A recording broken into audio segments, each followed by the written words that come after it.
Okay, Lisa, go ahead. Great.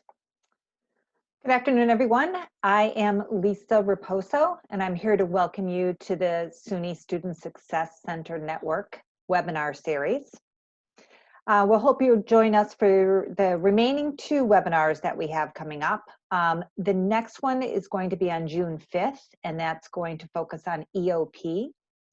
And then the final one is on June 12th, and that will be on 2 to 4-year pathways. So we hope you'll also join us for those 2.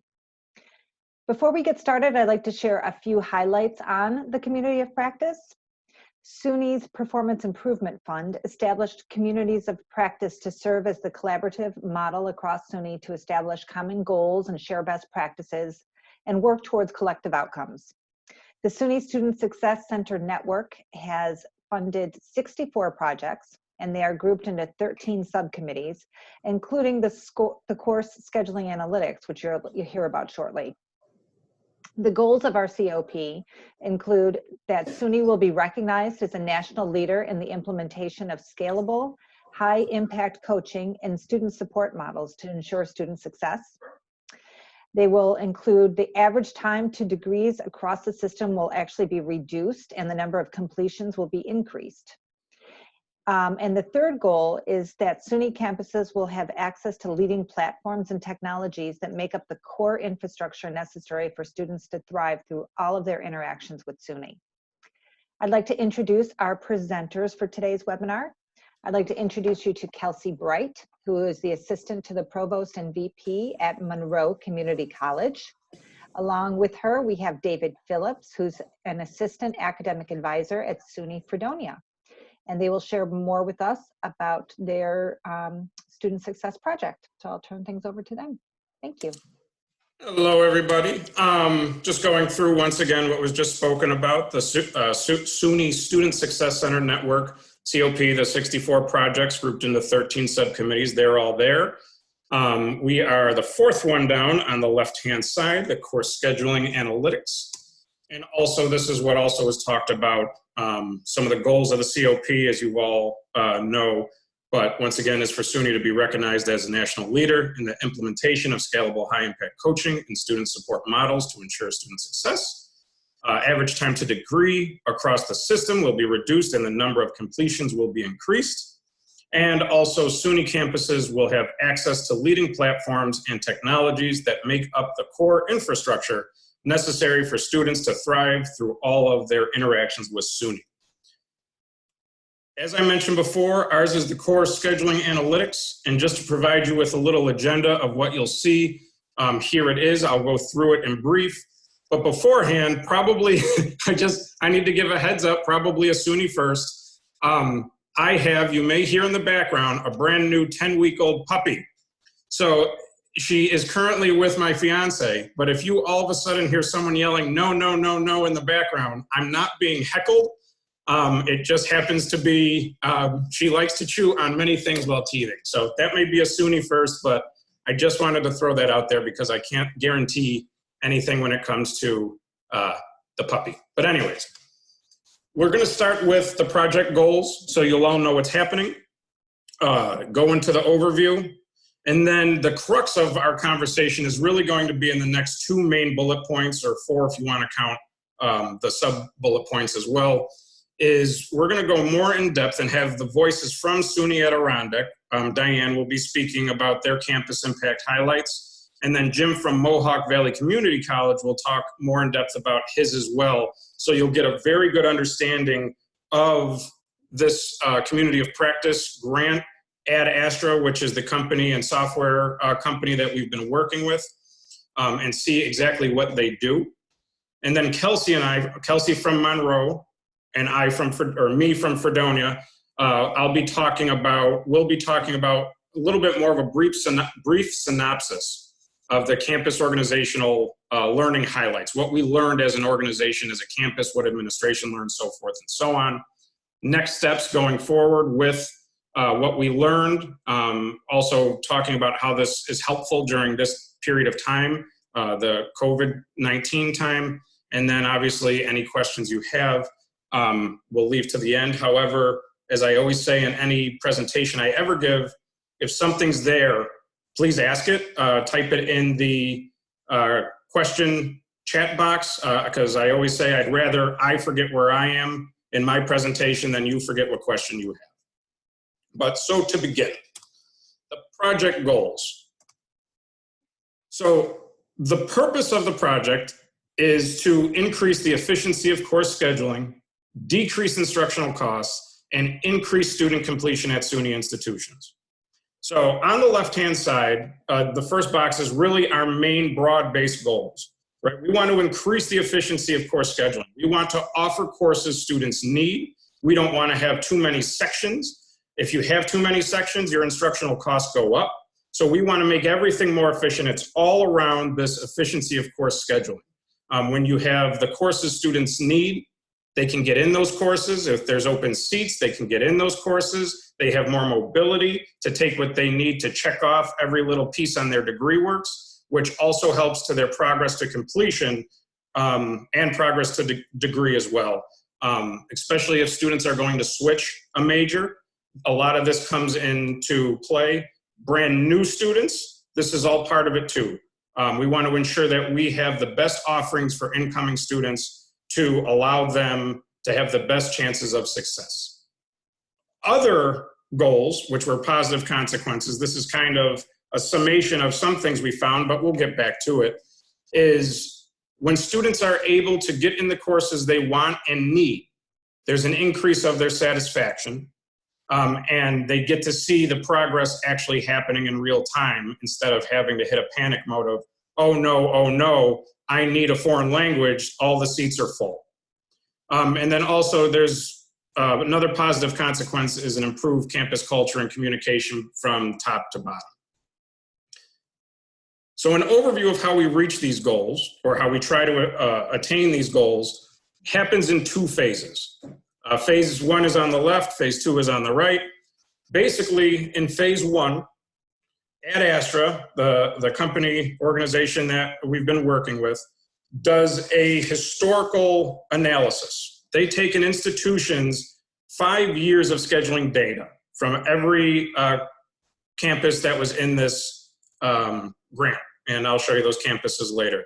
But they take the 5 years of scheduling data to get an idea of what patterns and themes happen of where students are usually taking courses, when they take them, when a business major takes what incoming students take what, and when. And a lot of this is also based on not just historical data, but the campuses share with Ad Astra their degree maps or pathways, depending what your campus may call them, which only allows for even more data to be thrown into their calculations and their software to determine a little bit better into phase two, which allows them to help us figure out what courses are needed, how many seats are needed, where the demand is likely to be, and where students are. So they know what students are freshmen, first year, sophomores, third year, fourth year, fifth year. If a student fails a course, it will actually show, so that demand is actually moving over from one semester to the next. We'll understand that these seats are needed. Additionally, I didn't mean to click on that, I apologize. Additionally, what this allows, the historical data plus the degree maps or pathways allows, is for Ad Astra to create an incoming class. They know on average what the historical data shows of how many business students may be coming in, how many music students, how many education, how many undeclared, what they usually take, which only improves upon their analysis and data that they can give to each campus, allowing us to help decide based on the information we're given, what sections, how many seats, and where things have to be available. So on to the next, so you can see the courses or the participating colleges. We had 10 colleges that participated. Fredonia and Monroe were the lead campuses, but we had SUNY Adirondack, Finger Lakes, Mohawk Valley Community College, Jamestown Community College, Monroe Community College, SUNY Old Westbury, Fredonia, SUNY Erie, Delhi, and Onondaga Community College. This was our cohort. We've all been working together. We meet monthly on the second or third Tuesday of every month. I honestly forget which one. It's on my calendar though, I know that. And we also stay pretty close in contact on Facebook Workplace as well as via email to ensure that we're all helping one another with what we've learned, best practices. We speak with Ad Astra at that monthly meeting as well to figure out what's happening, themes periodically where some struggles may be, so that we can all do the best we can and utilize each other's knowledge to only make our own data analysis and implementation better. Moving on from here, I'm going to throw it to Diane. And Diane, please just let me know when to go to the next slide, but SUNY Adirondack will be the first to talk about their campus impact. Thanks, David. Good afternoon, everyone. So for SUNY Adirondack, what we'll talk about is just kind of what we focused on and be able to highlight some of the efficiency aspect and the data outcomes aspect of how we were using this analytics product. So as we can see, it was focusing on the student-centered scheduling, really that efficient schedule to aid in the fueling of the growth and improving the processes moving forward. Next slide. So first, from a scheduling standpoint, just to get a sense of the importance of OnGrid scheduling, you know, your ideal schedule is so that students can be in the classroom or be in that time space when they need to be and not in it when they don't need to be, or there's a conflict where they can't be in two places at once. So if you move from left to right, the ideal is on the left top. Problem number one is the overlap, where you have a class, one class is going on, it goes to a certain time, but another class starts before that. A student can't be in two places. So to me, that is really the biggest issue that would be causing a schedule inefficiency. The next type below on the left is the partial block, where a student isn't in the whole block time available, that then has wasted space. Or in problem three, the partial week, where you're seeing that maybe the Monday, Wednesday is filled, but then the classroom is empty on the Friday. For me, problem 2 and 3, you know, those can have differences based on the curriculum that's being taught and the program that's being supported. But certainly addressing problem type number 1 is key for that student support. Next slide, please. So what we as a campus focused on first was really looking at our pattern grid. We've been working on this for several years, but we really came down to, now that we had a product that was going to give us actual data and not something that we kind of had to figure out ourselves, is to really look at the schedule and be very firm at establishing those time blocks. We had been kind of a Monday, Wednesday, Friday campus, Tuesday, Thursday campus, and we had evolved in that one, but this one we moved pretty much to a Monday, Thursday looking the same, Monday, Wednesday kind of being the same as Tuesday, Thursday, and for some classes moving into the Friday. We developed the grid. We do allow some exemptions to that grid, because for certain majors or certain courses, they're not going to necessarily fit into that, but we know what those are, and it's a conscious decision of when something could be off grid. And then really taking this product of the analytics and using to say, how did we do? So the next slide, please. What we can see, if you look at the top from the fall, you have your % off grid and then your waste. So our college has been able to, through these parameters on the fall basis, have lowered our off-grid percentage by 16%. We've reduced our waste by 6%. And then conversely in the spring, a significant reduction for the 14%, and then down to a 9% waste again for the spring. We are doing very well. As you can see on that, we're ranking in the top 15% in off-grid utilization. We will never be 100% on this, because as I said, there are some courses and some programs that we know based on their design can't necessarily fit into the grid. But that's, again, as I said, a conscious decision. This data has been wonderful for us and for me to be able to take back to the faculty to show this matters. Look what the improvement has done. And with that percentages, this allows more students to be able to stack up those courses and have a far more efficient schedule than we were able to be able to provide before. Next slide, please. A second aspect besides the efficiencies is about enrollment ratios. So your enrollment ratio is to be able to say you have 15 students in a class that seats 25, right? What is that percentage that is your fill rate? Ad Astra provides some boundaries on their enrollment ratios to kind of give a range of 70 to 95%. That you kind of want your courses to be in that range for your ratio, and that if you're above it, that's your overloaded courses. That's where the ratio is so tight, you're above 95%, so that there isn't any room. There isn't, that student in the drop ad wants to pick something up, they want to change, they can't, there's no space to allow that flex. And one could think, gosh, you want to be running as efficient as possible, but too efficient is actually a negative. And on the converse sides, from an economy standpoint, underutilized courses is your less than 70%, right? If you're paying for, if your instructional costs are paying for a lowly enrolled course, that's not a good thing on that end. So it's really trying to get between those boundaries, and the target from an Ad Astra standpoint is they kind of say an 85. Try to get to the 85. That's kind of your sweet spot for a college.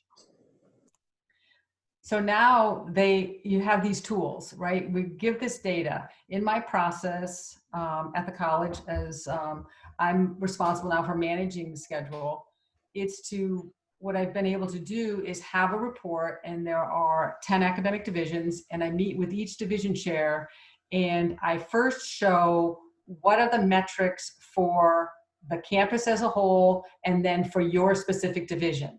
I do not share any other division data with another division. So it is about keeping that information in-house, I think, just out of a collegiality perspective. I'll have the conversation. I'll walk through the left-hand side first and say, hey, as a campus, here we are in terms of our enrollment ratio, balanced courses, right? Those are the good, right in that 70 to 95. What's overloaded, what's underutilized, kind of there's the big picture for the campus. And on the right-hand side, this was for the English division, saying for you, as I have that conversation with the division chair, here's how you're doing, here's how your division is doing. And it really, it's not about everybody getting to 85, it's about improvement. So for the English division, they had great results. You can see there was improvement on enrollment ratio in both the spring progression and the fall progression. So that chair, when they see that 85%, can say, all right, I'm doing right. I'm in the right place. I get a confirmation that the choices that I've made, the courses that I'm offering, that's in a good place. I've had improvement on my balanced ratio. I've dropped down on my overloaded. That's all going in the right direction. My underutilized is gone. That's good. And it allows for that really good discussion and moving it out of what they're particularly trying to sell or show, but starts it from here's a data perspective, here's kind of the big picture of how you did, and now the decisions moving forward is to use the next enrollment tool, which we can see on the next slide. This then, there's another information that I share with the chairs. They each get their own customized report. This one here is just showing various subjects. It's not per particular division, but I just wanted to show kind of some examples of the different, what we call candidate types. So the software, again, at that 5-year look back and its connection to your pathways is going to say, for example, for the ECHO 101, we recommend that there be a reduction. You're offering 5 sections. The data is saying you only need 2.4. You've got 64 or more seats than really what the data predicts, and your enrollment ratio was at 52%. So then the conversation with the chair is to say, all right, how many, going forward, how many do we need? We don't, you have 5 on the schedule, let's drop this down. And it's being able to see the data to say why this is the prediction. Conversely, you can also see the information, whether it's an addition on the other side, you're not offering enough, or you may need to eliminate, listen, there's just not enough draw. Your courses, it was lowly enrolled. Again, Platinum Analytics isn't making the decision. It's helping provide a conversation with myself and the chairs. That course may be required. It may be a required course in a degree, and yes, it's lowly enrolled, and that's a different conversation. But we probably still have to run it.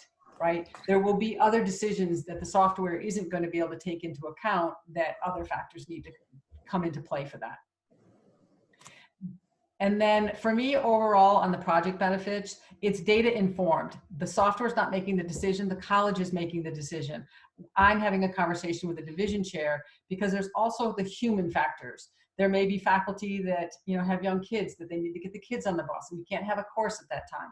We might be hiring adjunct faculty that are coming from K-12 and they're teaching at a certain time, or it's an industry professional. There are other life factors, human factors that are involved. So that's been a great discussion to have with the chair, is that it's not some software that's going to come in and make all the decisions like a robot. It's just helping us inform some of our divisions. It's engaging those division chairs with goals for improvement. Everybody doesn't have to be the same. There's different programs and different degrees, and it's really just about improvement.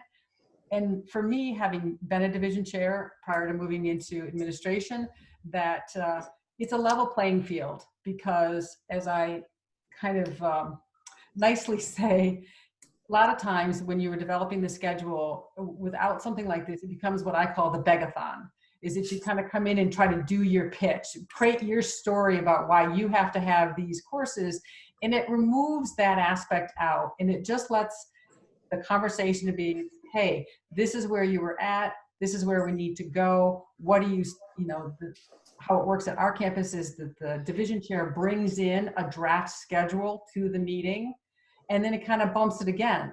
And when I was developing the fall schedule, it was pretty amazing that the chair was pretty in sync with what analytics had said. The, chairs had a lot of experience, and they were thinking, you know what, I probably don't need to add that extra section, or maybe I'll just put one on reserve instead. If the enrollment comes up, great, we can open it up, but if not, it was a great way to kind of acknowledge their expertise that they have and can see it playing out in the data. So for a campus, to kind of summarize, very happy with the Platinum Analytics and the ability that it's helped us. The staff at Astra have been great and have given us a tool, and the PIF monies have been highly appreciated by our campus to bring benefit to the campus. Thanks. Thank you. And then on to Jim from Mohawk Valley Community College to do the next highlighting campus impact. Good afternoon, everybody. First thing I want to start off with is what the MVCC goals were with using Ad Astra and the schedule for the scheduling. We were looking to increase student retention and completion. The big piece of it was to build a guided pathways driven schedule, and then to maintain our financial stability based on course loads. So in our first slide, that's our first thing. So to start with, on our guided pathways schedule, one of the components of guided pathways is to actually build that what's called a meta major, and within a meta major, we organize all of academics in different schools. And as part of that, one of the things I was able to do when we did build our meta majors was actually to create an office that is in charge of the schedule. So we don't have department chairs or division deans building a schedule. We have a central office that uses Ad Astra and previous schedules, and we build the schedule that we push out to people. So that has been an interesting transition over the last, well, it's been a year now. It'll be a year next month. And that's part of that system change was the idea of we have data now to support how the schedule should be built. So it's best to have a little more holistic view overall of how that is done. And for that, we created the office. So what we've done, and as you can see on here, I'm basically using the first 2 spring and fall semesters that we use the system as our baseline data. The hope that once we have this baseline, and you can see looking at the bottom, the sections we offer and whatnot, you'll see from spring 19 to spring 20 sections offered. I reduced a good amount of sections that we offered, but we maintained our section enrollment.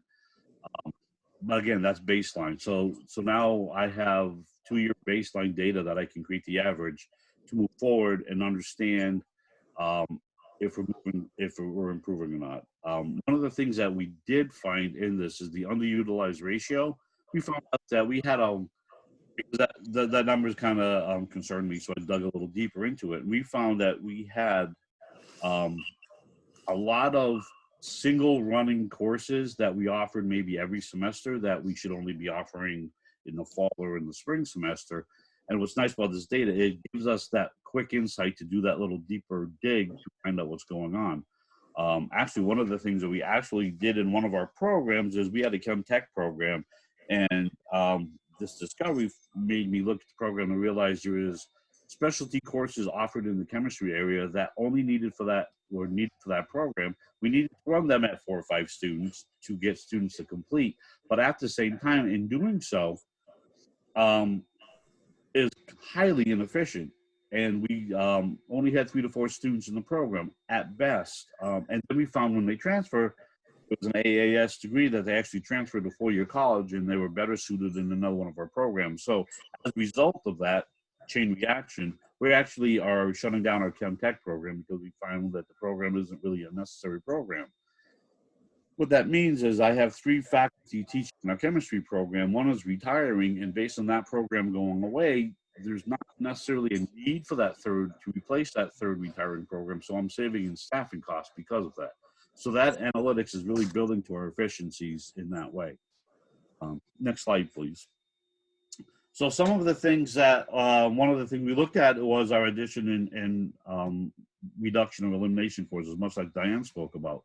And we found, if you look at these data, I will be honest with you, I questioned the results, and no disrespect to the system or the people, but I looked at that and I was like, I need to eliminate or reduce 145 courses. That was a little intense, eye-opening for me, if you will.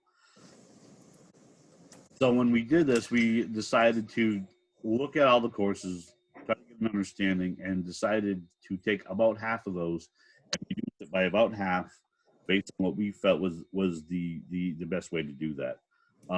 Keeping in mind that this data coming from us, like Diane spoke to, is about the predictive model based on historical, what we offered. We have all of our guided pathways, maps, curriculum mapping in at Astra. So students, people can see, I can see what classes are actually needed, what is the demand, and that's what drove those numbers.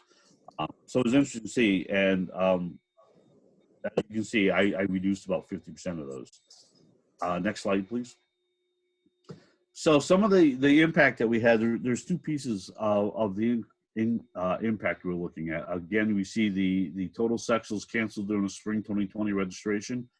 One of the pieces of the scheduling of canceled sections, which is interesting that I looked at, and I never thought about it before, our early idea of the schedule is put everything out there you can, students will register, let their enrollments decide on what we run and don't run. And then what we would have is we would have this frenzy in November, December, where all the students would, okay, that one we need to cancel these many sections. And when we cancel the sections, we're canceling them in November, December versus looking at the schedule, and after census, we would upload the data after census, and based on census, we would get a prediction of what we thought we were going to need for the next semester. So what we were doing is, instead of having what we call our schedule shuffle in December, we right-sized as best we could the schedule prior to registration, so that we kind of had students focused in on the classes and then added as we needed versus taking away as we didn't need. It was a shift in how we did that, and it made a lot more sense for us, and it helped a lot with what we were doing on our schedule. And one of the other things we have to do is our guided pathways. And we had our guided pathways, which is goal 2. And along with guided pathways, we also are in another program that is looking at the prerequisite model for developmental education. So what we've done, and this is interesting to see how it affects our schedule in a large way, but we're looking at building the model. And guided pathways model is every student takes English their first semester, every student takes math gateway their first year. So we are using a lot of the data that we can pull out of Ad Astra as our matrix, as a baseline matrix. So you can see that from spring 19 to spring 20, we've increased our English gateway completion by 10 percentage points. we increased our math gateway by 11 percentage points. Keeping in mind that this is we implemented the co-rec and the guided pathways mapping in fall of 19. That was our first semester we attempted. So now we have our baseline data that we can continue to as we move forward with Ad Astra, we continue to monitor. So we're actually using Ad Astra as an assessment tool for our guided pathways, our curriculum mapping, and our prereq model as a way to assess the work that we're doing with that. Sections got next slide, please. Sorry. Now on here, what we looked at, this is an actual economic impact that we've had on our schedule. So on the schedule, you'll see that in spring 2020, we reduced 51 sections, 131 credit hours. Now at our campus, it's an approximate $1,000 cost of instruction per credit hour. Keep in mind that is just salaries. That is not program costs, so it's not any materials that you, depending on the type of class it is, and it's not fringe benefits, which runs at 42% for us. So just in reducing the sections and right-sizing the schedule for spring 2020, we had $131,000 in savings or cost avoidance and fringe benefit on top of that. So that was a big impact that that I saw, but it was really interesting to see how much of a impact it can make. It has also impacted on our budget process. Now we're all going through a budget process that, based on analytics that I'm looking at and how we're reducing costs, I was able to keep in mind this was one semester. So that's 260 plus fringe. So that's close to $350,000. So I've taken these estimates that we're continuing to do and reduction of our enrollment, and I was able to cut about $390,000 out of our budget for next year in overloads and adjunct costs, just using some of these predictive models. Next slide, please. So on here, what we see is we have some basic benchmark ratios that I'm going to be using to look at this. Now, when we look at this, a couple things, because when I first saw this information, I kind of got taken back a little bit. Credits per year. This is on average. This is all students. This includes dual credit and rematriculations, which means that when a student takes, if they were to take a class at MV in their junior year in high school, senior year in high school, that's 2 years on this metrics already. So you have an understanding. So that's where those, and the actual number isn't as important to me as the fact that it's a benchmark. So one of the things we're doing now, and the next slide, I'll just hit the next slide quick, and that's some of the future analytics. So that's looking at some of the data that was on the previous screen and putting it into a model that shows everybody. So as for the large blue in the middle, Mohawk Valley, we're about 4.25 to 4.3-ish years time to degree, with students completing 75 credits to get their 62 credit degree. That's where we are right now. And then I've grabbed some of the other classes that were some of our large programs and some of our programs that were really outliers, and I needed to show our college the outliers and try to get an understanding for it. So again, this includes dual enrollment and matriculations, because one of the big people that had a concern with me was nursing, when it showed that it was almost 3.75 years to complete your degree. And our nursing program is pretty rigid. You get in the first year, it's 2 years, and you stop out or fail out of any of the classes, you're not in the program anymore. So it would not, and their mindset to me was it would never take a nursing student more than 2 years to complete the degree. Again, rematriculations do enrollment. So this could be a student coming in doing general studies to get prereqs. What I wanted to see on this type of data is exactly how long it takes a student from the first class they take with the college until they graduate. What is that length in time, and what does that look like? Again, this is just some of the initial work that we're working on. I'm working with some of the staff at Ad Astra. Some of the other pieces we're looking at is pulling in MCI data or MC data to look at cost per degree, how long they're in the degree, and what is the salary they're getting when they come out, as a way to actually show students, you start here, this is what it's going to cost you to obtain your degree, this is how long it's going to take you, and this is the salary on average you'll be making when you graduate. which is what our hope is to understand some of that. So basically, that's what we were looking for in Ad Astra. We've kind of done a lot of analytical models. It's redesigned the way we do our schedule. It's redesigned how schedules are presented, when classes are run, and looking at a lot of assessment of other initiatives based on the data we can collect. Thank you very much, Jim and Diane. That was fantastic. Hopefully everybody got a very good idea of a little bit more in depth on how Ad Astra is used, what metrics they use, how it's applied. And as Diane and Jim basically said, right, a lot of times from the data you question the analysis. But once again, as Diane mentioned, it's just a tool to inform decisions. It's one of the many tools campuses use, from Ad Astra to other analytics, to a lot of times people may just use their gut because they know that Foundations of Psych course will always fill up to 15 sections or something like that. It's one of many tools. So now on also to continue with an overview, these will be a little bit more in brief synopsis since now you have a firm idea. I'm gonna send it over to Kelsey to talk about Monroe Community College. Okay, great. Thanks so much, Dave. And I'll be echoing a lot of the things that Diane and Jim said in their presentations. I really did like your model that looked like a solar system. I thought that was fabulous. I can't wait to use that at some point. And as someone who is also at home homeschooling their public school child right now, we just did a unit on the solar system, so I doubly appreciated that, so thank you. So the title of our slide, Increased Awareness of Student Demand at MCC, is a little misleading. I mean, we know there's students who want to come to MCC. We have demand. However, we want to be able to offer courses and our programs in ways that make it easier for students to achieve their educational goals. So that's really the demand we're talking about when we're talking about student demand moving forward. So when we were first looking at MCC in general, we found that our schedule was really efficient, possibly too efficient, at least in some areas. As enrollments were declining in recent years, we put a huge premium on making our courses as full as possible, which I think was the strategy most colleges took.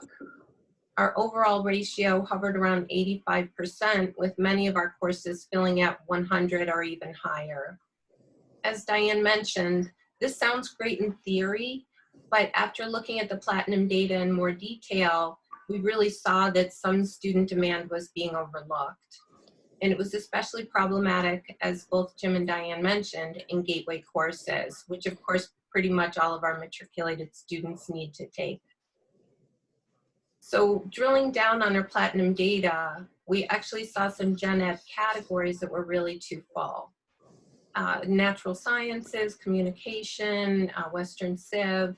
We couldn't really do too much about the natural sciences because of the lab space constraints, but we can do a lot more with Western civilization and communication offerings. So by strategically offering more of those sections, we can hopefully make it easier on students to access those credits and positively affect degree to completion. Another important aspect of the grant is that it allowed us to tie in our students with our guided pathways data, similar to what Jim and Diane were talking about. And this gave that degree progression information on our current and our projected students. And we could see things on individual students, like who was close to completing, who only needed one class, which students were taking unproductive credits. Were students being advised into all the same courses? And as Jim was saying about the curriculum mapping, it's really important. For example, if all of our liberal arts students are told to take a certain science course their first semester, it could really look like over demand in that semester. But if we were to spread it out over multiple semesters and have them approach that in a better, have students be able to approach those courses in a better way, we wouldn't be so frantic to open up new sections of courses when the opportunity to offer them later is really there. We just were overlooking it. And it seems like common sense, right? Don't tell everyone to take Bio 101 your first semester, but until you really see the data laid out before you, kind of semester after semester after semester, that's when you really see the possibilities of how that type of mapping can really help your students, as opposed to, yep, we've got our advisors and we tell them what to do and they put everyone in 101 the first semester. We also use what I call these platinum analytic opportunity reports to target either courses that are candidates for consolidation or courses that might need additional sections. So that looks just like what Diane was sharing, using our historical figures and the current enrollment as it's growing, hopefully growing for the next target term, in conjunction with our pathways data to target those specific courses. Like Jim said, it was 100 and however many that gave him heart palpitations. When you first look at that, it's pretty scary. And then as you drill down into it, you can come up with some good candidates to have discussions about. So that's where it's really helpful to work closely with our deans and chairs to be able to take action on some of those recommendations to improve the schedule from, again, that efficiency standpoint, but also the offering standpoint. So those are just a few of the areas that MCC has been focusing on with Platinum, very similar to what Adirondack and Mohawk are doing. And moving forward, we really hope to be able to engage our chairs more fully in the process. So that's pretty much it. Thank you. Okay. And so to continue on, pardon me, always a good cough on any type of recording. Sorry. To continue on, you're going to hear repetitive themes, right, on between the four of us. But for Fredonia, we wanted to highlight the organizational conversations about student needs. As we held frequent meetings, usually 2 or 3 a semester. In these meetings, there were several, right? One was we held a meeting with the provost and the deans, as well as the registrar and 2 people from academic advising, myself and the director included. Academic advising was a big part of this as well, due to advising students on what to take, understanding the need, demand, being more on the front line, but also because of the way Fredonia and general education, which is called Fredonia Foundations, functions, it was very important to bring us and the registrar and everybody to the table. Then there was a second meeting, and this happened about once to twice a semester, where we would speak with all the department chairs so they could review the analysis and data as well and ask any questions they had. And I should be sure to mention, all these meetings took place with Ad Astra. Where they were there, we had the experts explaining certain anomalies that may have existed, or they were there to answer any questions we may have had. Ad Astra made themselves available if any departments or schools or chairs wanted to just have discussions about the analysis even more in depth, just about their own. I know our School of Education used it quite frequently. And some of the great outcomes of these discussions really was we were able to target our summer course offerings a little bit better. Using the analysis and, if students were able to progress or if they didn't do so well in a course, or what courses are students really needing or wanting to take, we were able to really focus a little bit better on what our summer course offerings were instead of just throwing out what instructors wanted to teach. It was a nice little combination of this is what students need, and we've had amazing enrollment for this summer already into certain courses using this data. We also, and this is a huge thing, the second bullet, we decreased the number of course cancellations, which means students, the amount of students impacted is much lower. We don't have to contact as many saying, oh, you were at 15 credits, now you're down to 12. Do you want to find something else? And hope that there's seats available. By being able to lower the amount of course cancellations also gives students even more time, while also ensuring to the best of our abilities that there's seats available by not hitting that 100% full mark, having around that 85% that Diane was talking about. Students had a lot better mobility. Another thing that came to mind was frequently you may see certain sections were over-enrolled. So it led to good discussions. Why is this course frequently over-enrolled? Should we increase the cap? Does it need more sections? It's talking about the tool in general and what we need, right? If maybe it's only going to go over 2 people, then obviously you don't want to open up a section for 20. But at the same time, you want to have this discussion as well. Why does this course continually go over its cap? And then, as I mentioned before, what was very helpful with Ad Astra and the information they provided is the historical analysis, because when Ad Astra started with us, Fredonia changed their general education program to what was called the CCC, to Fredonia Foundations, which changed things slightly. I won't go into it in depth, but essentially their historical analysis allowing us to see what courses were being used for what categories, predominantly by what majors, and applying those to the degree maps was tremendously helpful. We were able to target how many sections of certain category courses in our gen eds that students would need with the revamping of the program. Now on to the next steps. How every institution is going to utilize Ad Astra may slightly different, but as you've heard all 4 of us, the themes pretty much exist as to what the goals are.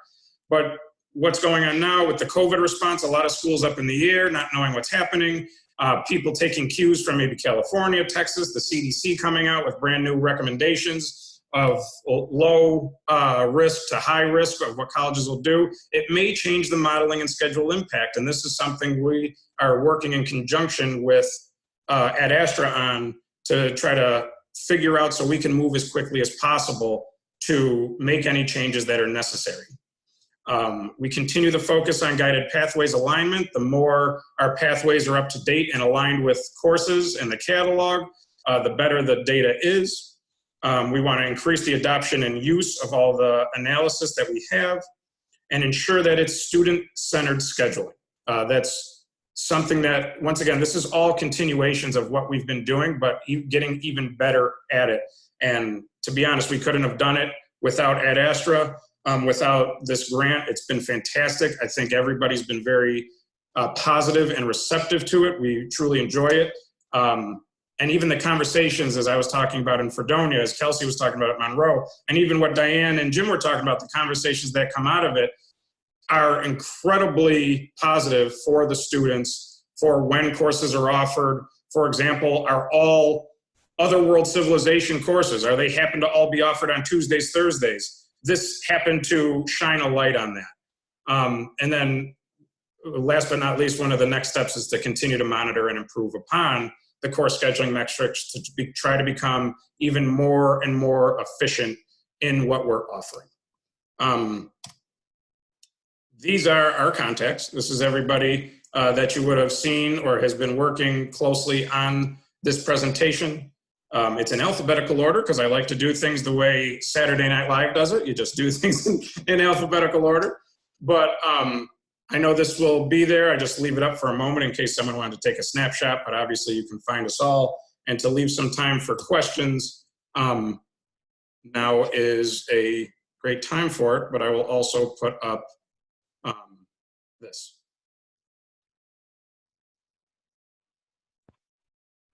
There are no questions in the chat, but people are free to unmute if you'd like to ask a direct question at this time. We did get a couple thank yous, great jobs, very helpful.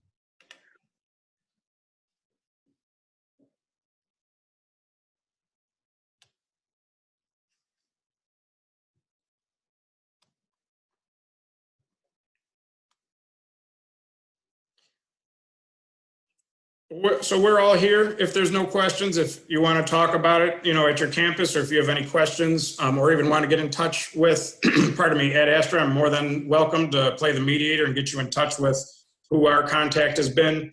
He's been terrific, very responsive. But once again, I never like talking on the behalf of a whole group, but I will for this 1 second. We've been very appreciative of Ad Astra and the opportunity that SUNY has provided us with this grant and the extension. It's been incredibly helpful when it was implemented, uncovering a lot of things, and even going forward, we learned a lot of lessons that we can now apply. Thank you all very much for taking some time to present this, and we will post the recording shortly. So hope we will see you again on another webinar. Thank you. Thank you. Thank you.